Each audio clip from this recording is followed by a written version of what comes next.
Ժամայեմ լրատվական կայքը ձեր ուշադրությանն է ներկայացնում հայկական մամուլում այսօր լույս տեսած ամենաուշագրավ նյութերի ամփոփը։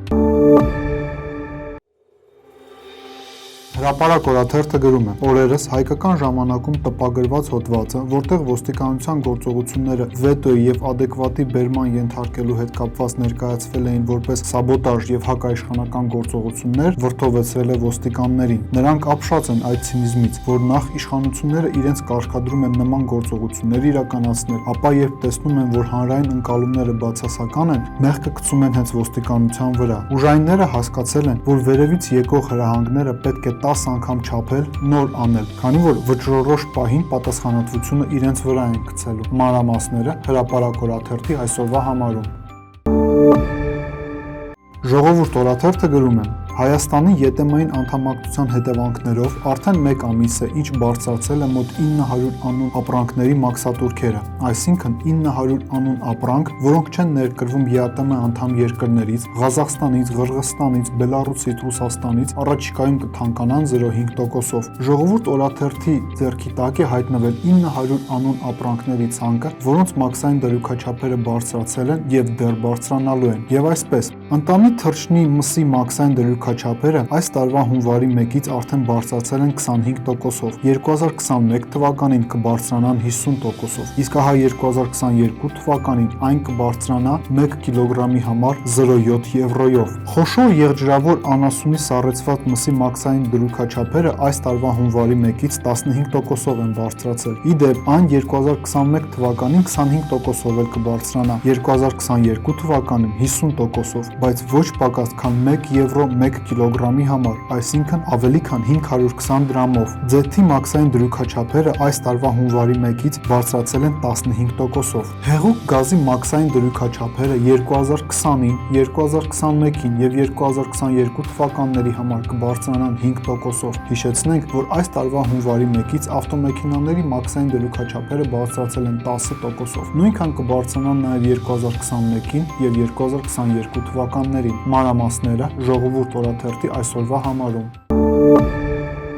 168 ժամ օրաթերթը գրում է. օրեր առաջ Ալմատիում հանդիպել են Հայաստանի Հանրապետության վարչապետ Նիկոլ Փաշինյանը եւ Ռուսաստանի Դաշնության վարչապետ Միխայիլ Միշուստինը։ Այն առաջին հանդիպումն էր Ռուսաստանի վարչապետի պաշտոնում Միխայիլ Միշուստինը նշանակվելուց հետո։ Միշուստինը այդ հանդիպման ընթացքում հիշել էր Հայաստան կատարած իր վերջին այցը տեղեկատվական տեխնոլոգիաների համաշխարհային ֆորումի շրջանակներում։ 168 ժամի տեղեկություններով Միխայիլ Միշուստինը բավականին մոտ հարաբերություններ է ունեցել Հայաստանի Հանրապետության ֆինանսների նախկին նախարար, պետ նախկին նախագահ Գագիկ Խաչատրյանի հետ։ Միշուստինը թե համաշխարհային ֆորումի ընթացքում Հայաստան կատարած այցի ժամանակ եւ թե Ալմատիում հանդիպման ընթացքում Նիկոլ Փաշինյանի հետ զրուցել է Գագիկ Խաչատրյանի կալանքը փոխելու հնարավորության մասին, քանի որ վերջինս բժշկական մասնագիտական հատուկ խնամքի կարիք ունի եւ կալանավորումից առաջ գտնվել է Գերմանիայում հետվիրահատական բուժման նպատակով։ Մանրամասները 168 ժամ օրաթերթի այսօրվա համարում։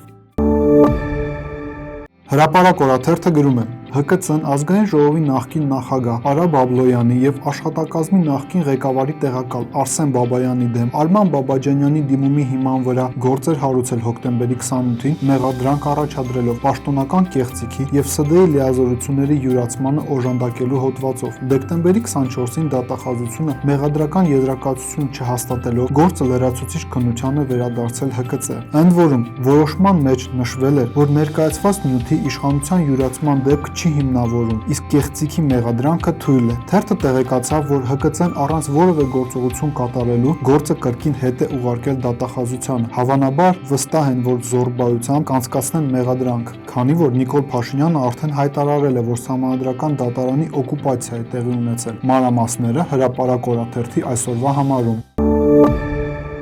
Հրապարակ օրաթերթը գրում է. հունվարի 14-ից հետո ազգային ժողովը այլևս կարող է Նիկոլ Փաշինյանին անվստահություն հայտնել։ Հնարավոր է նման բան, հարցրեց թերթի աշխատակիցը ԱԺ-ի իրենց աղբյուրին։ Մեկնարկած նստաշրջանից հետո առաջին օրը Բարգավաճ Հայաստանի նկատմամբ դեմարշը, նաև այն, որ իշխանությունները փորձում են առաջին պլան բերել Էդմոն Մարուքյանին որպես ընդդիմություն, այսպես ասած ուժի ցուցադրություն էր, որը որևէ մեկի մտքով առաջին հերթին ԲՀԿ-ի մտքով չանցնի նման գործողություններ իրականացնել։ մտնել։ Ծառուկյանի գլխին կախված են տասնյակ ստուգումների գործեր։ Ուղղակի Նիկոլ Փաշինյանը չի ցանկանում ՍԴ-ի կոնֆլիկտի ֆոնին մի հատ էլ ազգային ժողովում կոնֆլիկտ ունենալ ԲՀԿ-ի դեմ, առայժմ դանդաղ է գործում։ Իդեպ, եթե անվստահություն հայտնելու գործընթացը սկսվում եւ այն տապալվում է, ապա Սահմանադրությունը թույլ է տալիս կրկին 6 ամիս հետո կրկնել այս գործընթացը։ Եթե ավելի երկար լիներ ժամկետը, Նիկոլ Փաշինյանը ինքը կկազմակերպեր այս գործընթացը, ապացուցելու, որ այսպես կոչված կոնսենսուս 95-5-ը կա, սակայն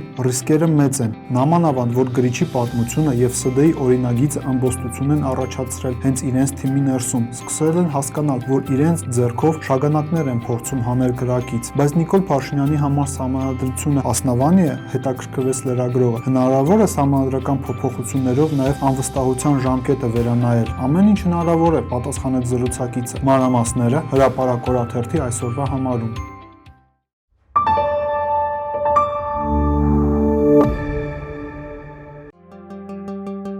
Վերլուծաբան Արտակ Հակոբյանը գրում է. 7 տարի առաջ մեր խմբագրություն էր այցելել Աջարիայի հայ համայնքի նախկին ղեկավար Արմեն Գևորգյանը, ով 2010 թվականին Վրաստանի նախկին նախագահ Միխայիլ Սաակաշվիլիի ռեժիմի կողմից դատապարտվել էր 11 տարի ազատազրկման, շինծու մեղադրանքների հիման վրա։ Սակայն երբ Սաակաշվիլին հեռացվեց իշխանությունից, երկրի բանտերը բացվեցին եւ բոլոր քաղբանտարկյալները ազատ արձակվեցին, որոնց շարքում էր նաեւ մեր հայրենակիցը։ Արմեն Գևորգյանը մեզ ներկայացրեց ոչ միայն իր գործի մանրամասները, այլև Սаакашвили режимի իրական բովանդակությունը տվեց։ Саакашвили это такой вот прогрессивный лидер был и так далее и тому подобное. Нужно сказать, что да, была поборена коррупция в Грузии, да,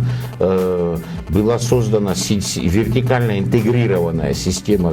государственной власти, при этом хочу сказать, что абсолютно не демократичная, да, а просто вертикально интегрированная система, при которой желание, которое исходило сверху,